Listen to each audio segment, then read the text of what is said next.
Juglares, alcahuetas, borrachos, reyes y reinas. Así empezamos el segundo programa de Voces en Bitácora. Bienvenidos. Empezamos pues hablando de personajes tiernos, encantadores, pendencieros, bravucones, vengativos, apasionados y lujuriosos, todos ellos creados por una mujer especialista en las letras, María López Villarquide, doctora en Documentación y Análisis Cinematográfico, licenciada en Teoría de la Literatura y Literatura Comparada, nos habla de la Valteira, una juglaresa del siglo XIII que no se conformó con el rol que le esperaba en una sociedad como la de su época. Acompañadnos en este viaje iniciático de la protagonista, María Pérez, derribando las fronteras marcadas por una historia contada por hombres y, como nos aconseja la cita de Maurice Béjart a Gilles Roman al principio del libro, ne te retourne pas sur le passé, quoi qu'il se passe, avance. No mires atrás, pase lo que pase, avanza.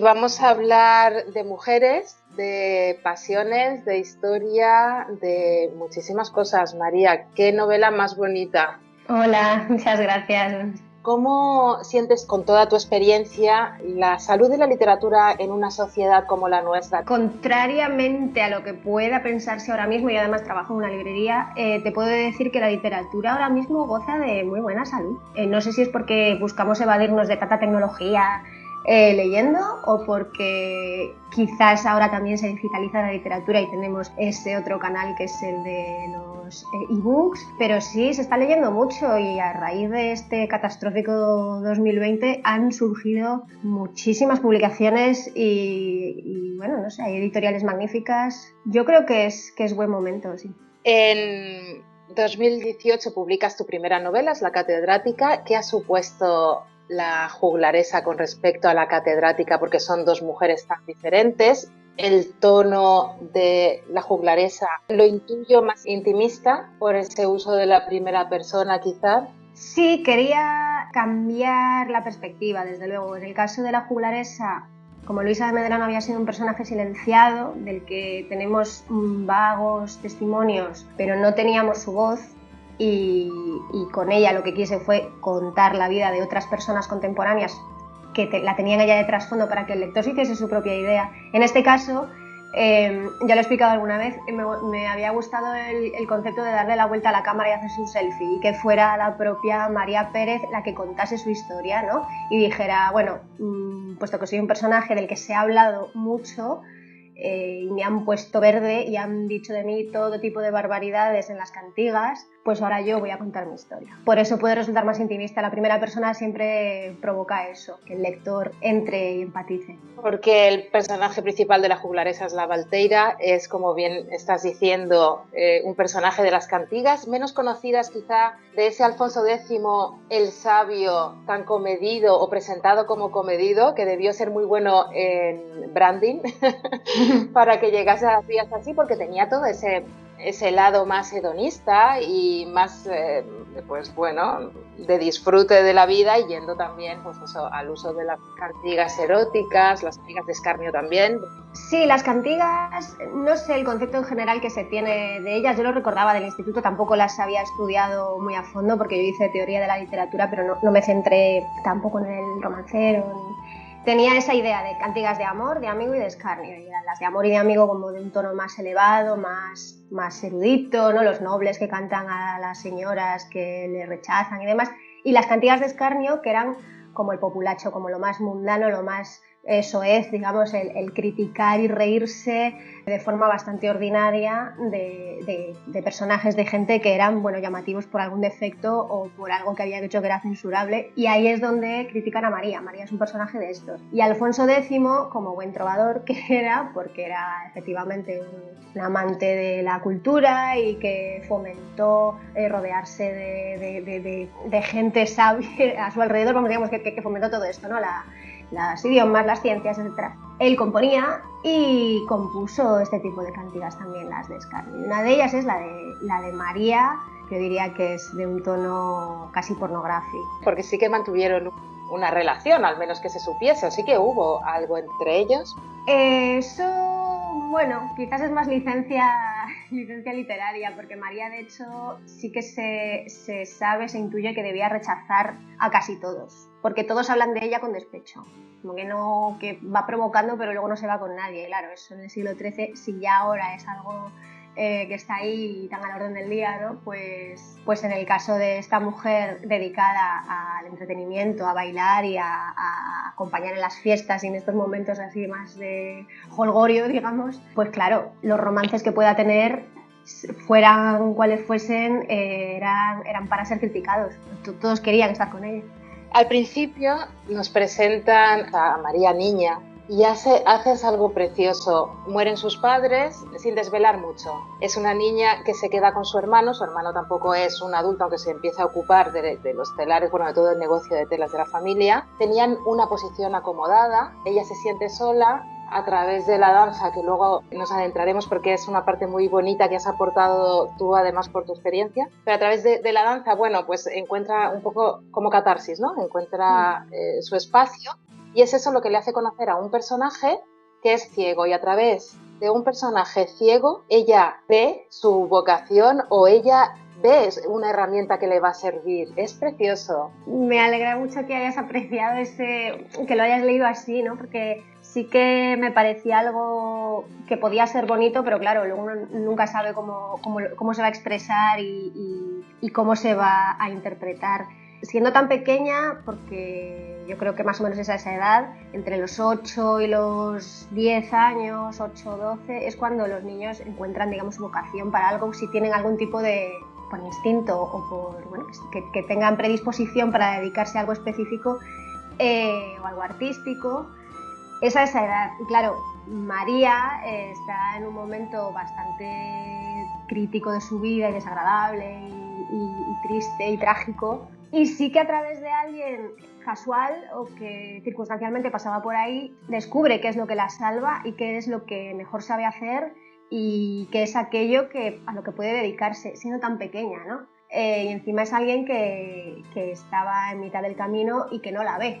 No es alguien que la busque, digamos, de cazatalentos, que de repente la encuentra y es como tú vales para esto. No, él es músico y es ella la que se acerca a él porque escucha la música y se deja llevar. Y entonces ese momento de, vaya, esto se me da bien, esto además de dárseme bien, porque soy muy pequeña todavía para entender eso, me salva. Con esto me alivio y bailo y todo parece que fluye bien. Y sí, ese momento que tampoco creo que se recree demasiado la historia en eso, me parece que es bonito.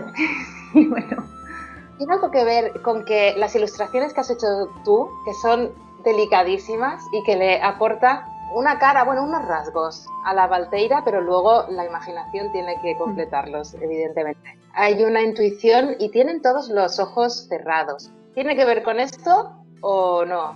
No, a ver, te explico, los dibujitos estos yo los hice mientras escribía, en realidad no son ilustraciones, yo no soy ilustradora y bueno, son más apuntes que me acompañan a mí porque las libretas donde yo tomo mis notas siempre están llenas de garabatos y fue una propuesta mía de incluirlos en el libro porque la inspiración siempre es pues las cánticas de Santa María que están ilustradas.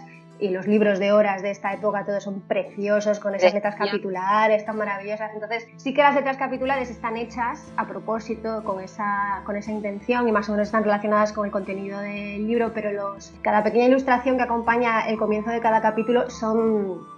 no quise darle una forma, una cara a María así especial, están con los ojos cerrados por el hecho de que están hechos rápido y sí, bueno, es más que nada el acompañar, no es la ilustración.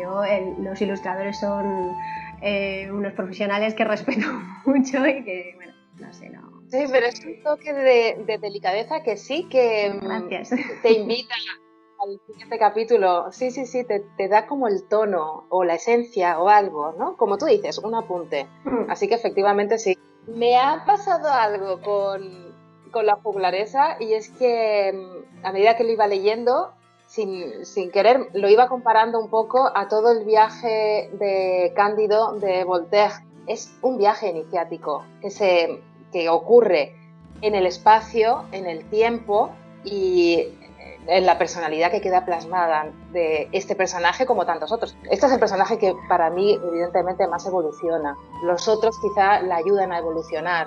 ¿Es posible? ¿Ha estado ahí el Cándido de Voltaire? No intencionalmente, uno nunca sabe de dónde le vienen las influencias, pero sí que lo que dices del viaje creo que es un recurso muy habitual en literatura y una imagen presente infinidad de veces, ¿no? El recorrido del personaje desde un punto hasta otro, con todo lo que va superando y todo lo que va perdiendo, lo que gana, etc. En el caso de esta historia, siendo yo creo que un tipo de picaresca, ¿no? De personaje como marginal de la sociedad, si queremos verlo así, aunque ella además pertenecía a una familia acomodada, pero toma la decisión de salirse de ese confort. Mi inspiración sí que era, porque es una novela que me gustó mucho en mi adolescencia, Moll Flanders, que sí que es una mujer que cuenta en primera persona todo lo que hizo durante su vida, y que algo que a mí me llamaba la atención de ese libro y que cuando lo leí la segunda vez ahora para escribir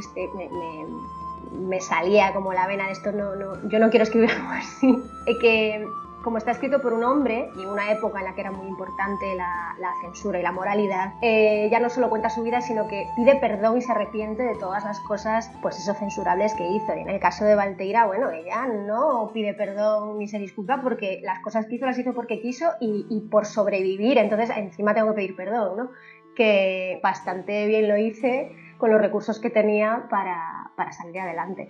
Así que ahí sí, reconozco que Moll Flanders me tocó y me gustó mucho. Por supuesto, no, vamos, cada una en su estilo, pero sí, más picaresca y sí viaje, desde luego, es un viaje, ya es casi una road movie. Es un viaje existencial en el que se va encontrando otras mujeres muy interesantes que se aportan mucho entre sí y luego muy ligadas, y hay algo que me ha gustado mucho, al tema de la botánica, los conocimientos en cosmética botánica, que luego, evidentemente, si conoces las plantas, conoces tanto lo bueno como lo malo, eres capaz de desarrollar ciertos venenos y de ahí después ya nos vamos a la persecución de las mujeres ligadas a esa sabiduría ancestral como brujas y demás. Es muy, muy interesante y muy bien, evidentemente, muy bien documentado. Me encantó. Es que gracias, yo al menos, ¿no? Con mi oficio de escritura de novela histórica, no solo se buscan los datos históricos, las fechas y los conflictos bélicos y reinados que van sucediéndose a lo largo de los años, porque para poder contar una historia necesitas muchos detalles de vida, de costumbres y de la vida privada, ¿no? Entonces siempre, además de saber quién reinaba en ese momento, pues es interesante saber cómo eran los partos y cómo las mujeres se enfrentaban a ciertos asuntos que como los llevaban ellas, pues cómo era la gastronomía, cuáles eran los platos típicos que se cocinaba, qué tipo de frutas había que no las hay ahora y las había antes, o qué frutas que tenemos ahora no las había entonces. Y por supuesto el tema de los ungüentos, hay bastante escrito sobre ello y es fascinante. Por supuesto mucho es más casi esotérico, ¿no? Porque les atribuye unas propiedades a las cosas que, en fin, pero es bonito, es muy bonito y sí, los potines que se hacían para embellecerse y para curar todo tipo de males. Vamos, me gustaba aportar un poquitín de eso que da para mucho. Volviendo a la danza como catarsis, tú dices en los agradecimientos, además agradeces a las personas que te han inspirado, a tus profesores, ¿no? Sí. ¿Te ha servido a lo largo de la vida esa experiencia como herramienta también para superar pues algunos momentos o para encontrar fuerza en ti? Sí, desde luego. El ballet, yo lo practiqué 13 años. 9 de ellos en el conservatorio, y es algo que cualquiera que lo haya practicado es algo que te marca, por lo que te comentaba antes de que en esa edad yo empecé con 11 años, pero bueno, entre los 9 y los 13 o los 12 es como la edad en la que si se inicia un niño a hacer algo y se le da bien, le va a acompañar siempre, luego puede continuar o no, pero si le gusta, como que le pica la curiosidad con eso y le va a enganchar. A mí el ballet me ha acompañado y me acompaña, es algo, sí, que marca, que aporta una disciplina a veces casi militar y que conlleva un esfuerzo importante porque además lo practicas en la adolescencia y es también una edad que tiene todas esas particularidades que ya sabemos, que que marcan la personalidad de alguien. Entonces sí, y este era mi pequeño homenaje, por supuesto, porque me sentía, por supuesto, más vinculada al mundo de la danza que al mundo de la música, del canto, y los juglares, las juglaresas hacían un poquito de todo. Entonces, puestos a escoger, yo tomé la danza como lo que a María se le daba bien para poder expresarme de esa forma. Y en esto sí que puedo decir que siente un bailarín cuando está primero descubriendo el mundo del baile y luego practicándolo, como le salva o como le... Sí, por supuesto que eso es material mío. La delicadeza del ballet se convierte en una fuerza como las manitas de ratón. Es el potenciar las cosas que otros pueden ver como una fragilidad o una delicadeza que no es potente, ¿no? Y de repente se vuelve un arma de supervivencia, un arma de superación y de evolución. Se nos acaba el tiempo, pero me gustaría, para que los oyentes y lectores vean cómo escribes, si me permite simplemente leer 4 líneas que tienes aquí, porque además describes el cómo vivían las mujeres o ciertas mujeres esta época. Días largos a bordo de aquel buque infecto en donde ser mujer se tomaba por sinónimo de ser material a disposición de los tripulantes, como lo eran los pedazos de carne salada y galleta seca o las vasijas de agua dulce procedente de la lluvia, recogida directamente de la tempestad del primer día.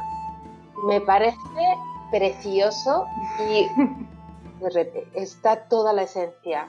Cierra el ciclo. Estamos cerrando el ciclo, además, en ese apartado, no vamos a decir nada más. Es precioso, es la misma delicadeza de la que hablábamos de la danza.